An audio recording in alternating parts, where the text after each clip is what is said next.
Bonjour et bienvenue dans votre nouvelle émission intitulée La rubrique santé.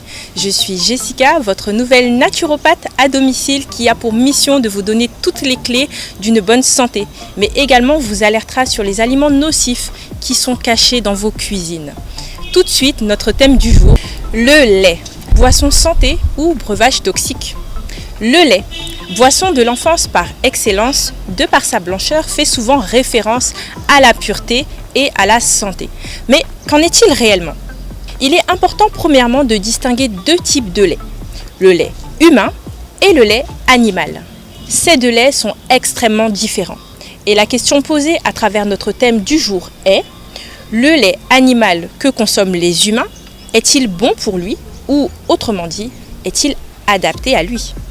Et pour répondre à cette question, nous allons utiliser le référentiel de base qu'est la nature. Et dans cette nature, nous pouvons remarquer que chaque animal boit le lait de l'espèce dont il est issu. Aucun bébé chat ne boit le lait d'une lapine, ou encore aucun bébé girafe ne boit celui de l'éléphant. Pour la simple et bonne raison que tous les laits sont différents et répondent aux besoins spécifiques de leurs espèces. Prenons le cas du petit veau, qui à la naissance pèse environ 40 kg et va atteindre en environ moins de 6 mois jusqu'à 10 fois son poids, soit 400 kg. Oui, le petit veau, en très peu de temps, a une croissance phénoménale. Une croissance liée aux besoins de son espèce, qui est une ossature massive. Un besoin auquel répond le lait maternel de la vache par sa composition qui contient de grandes quantités de protéines. En revanche, côté cognitif, en ce qui concerne les apports pour le développement du cerveau, le lait de vache en est très peu pourvu. Si on se penche sur les vaches issues de l'industrie laitière, on se rend compte que notre verre de lait est bien plus complexe que ça. Les vaches laitières, afin de produire plus de lait pour répondre à une demande constante des consommateurs, se font injecter des hormones de croissance pour grandir plus vite et ainsi produire plus de lait rapidement. Ensuite, ces dernières se verront injecter des hormones de synthèse, notamment des estrogènes, qui sont des hormones sexuelles féminines, afin de produire du lait en continu, et cela jusqu'à l'abattoir. Des hormones de synthèse qui vont agir dans notre corps en tant que perturbateurs endocriniens, c'est-à-dire qui vont avoir une action sur nos hormones, interférant sur l'expression des caractères sexuels, comme une puberté précoce ou encore une recherche de genre autre que celui établi par la nature. Aussi, comme ces vaches sont exploitées pour leur lait, cela leur cause des maladies physiques et mentales.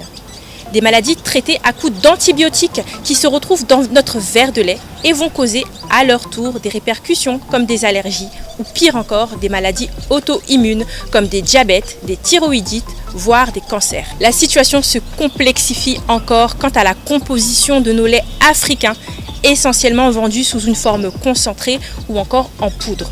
Des laits qui définitivement n'en sont plus puisqu'ils sont composés à plus de 50% de l'huile de palme, hydrogénée donc dénaturée, hautement cancérigène et du sucre, diabétisant, favorisant l'obésité. Des maladies pourtant évitables si on se réfère aux besoins de notre espèce, l'être humain.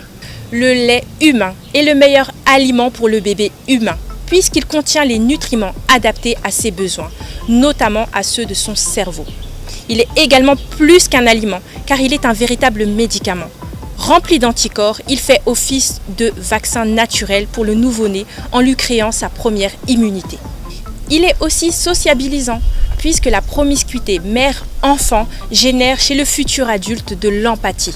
L'allaitement est un pur acte de tendresse, puisqu'il va apporter au bébé tout le soutien émotionnel dont il aura besoin pour affronter la vie.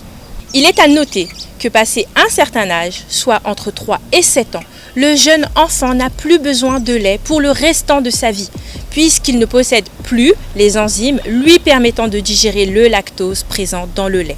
Pour finir, je m'adresse à ceux qui ont terminé leur croissance mais qui ont leurs habitudes. Oui, je parle des bébés adultes que nous sommes encore.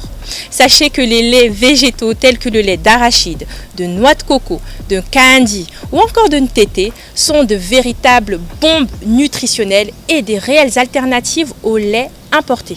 Riches en calcium, fer et protéines, ils peuvent être faits à la maison. Une poignée d'arachide crue est grillé, une pointe de sel et du miel, le tout mixé dans de l'eau et voilà du lait végétal local et bon pour votre santé.